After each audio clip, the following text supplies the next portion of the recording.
Hey guys, want to give it up for Alex first before we start. Alex passed his super interview for SA. It's really important we say thank you. Good job on him. Nice job, Alex, for sure. We did some work, for sure. Back and forth, back and forth. Meeting, back and forth, back and forth. We did some great work. And Alex, good job, man. I'm very proud of you. Continue your mission. The Secret Service doesn't want heroes. So remember this when you're in your interview, you guys. It's like, you have to understand that reckless actions are not considered courageous, right? And I know you've seen the past, year or so, these attempted shootings here and there where you see the Secret Service jump into action. That's fine. But you don't want to be this person in the interview process where every answer you have is you doing some Rambo type heroic stuff. You don't want to do that because you're not going to impress this panel. These people are already qualified people. They're 2 or 3 agents who've been on there for a while, right?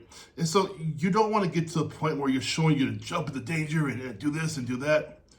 The Secret Service values judgment before actions.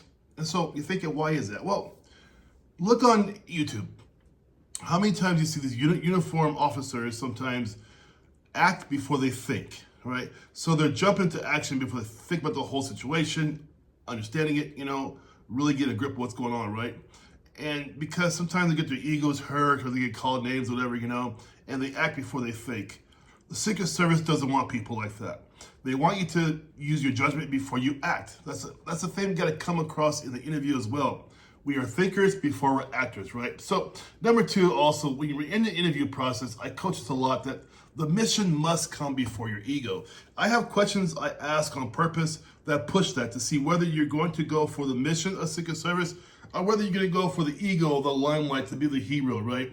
And some of my guys fail the first time. It's fine because that's what I'm here for. Same team, coaching. There we go, right? So you want to be the person who focuses on protecting others and not yourself, right? Because that's the mission. The mission is to protect others, right? First, ego like maybe 4th or 5th down the line, okay? So that's the mindset you want to bring into the interview with you.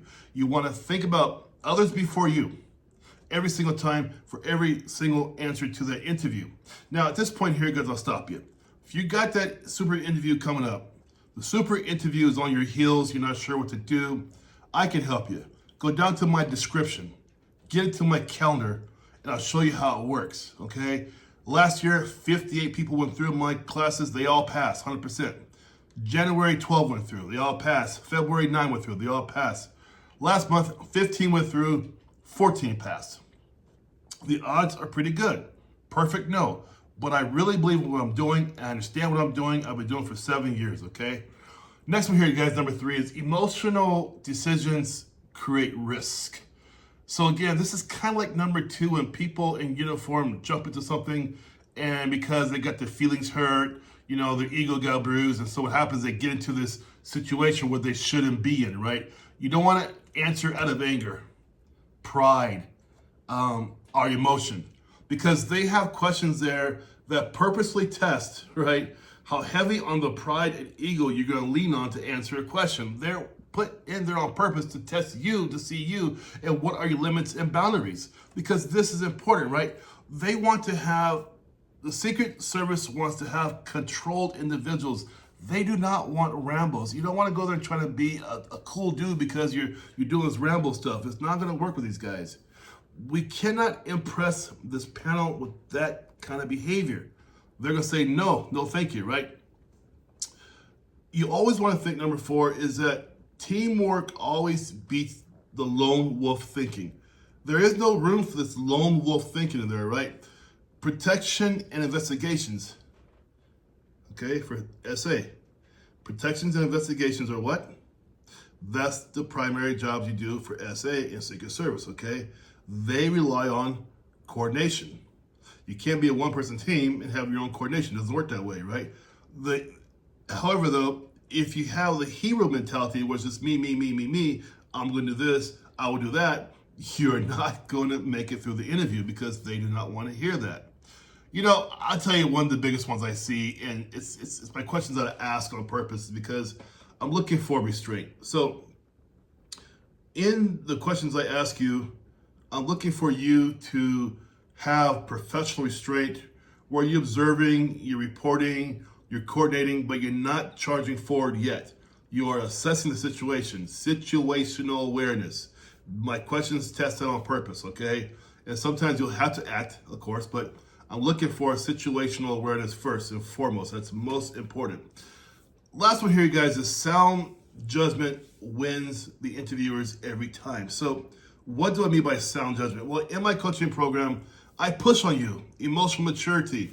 I push decision making. I push professionalism. I want you to show this panel that you have all these qualities, but the most important part is self-control.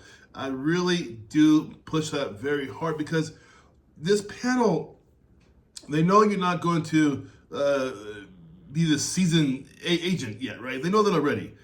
But they don't want to hear Rambo, and they don't want to hear this one-man show. They want to hear about having some self-control, emotional maturity, understanding of the situations. They want somebody who's like the invisible guardian. That's really your job, right? You're an invisible guardian, watching out, you being proactive, situationally aware. That's what you want to be. You guys, for the essay, I practice with 8 to 10 questions. They're going to hit you with some questions that are going to challenge you on who you are. You must know your story. You must know it. If the whole thing is about me, me, not going to pass. It isn't going to pass. I know this because people who did it before on their own come to see me later on, a year or whatever it takes to come back and see me. They see me for the first time, and I realize very quickly when I ask them questions, I ask them a question, and I get this I, me. Can't have that, guys. If you want a good shot of this, if you want my help at all, I'm happy to give it to you. I've been coaching, 7.5 years now for Sync and Service, UDNSA.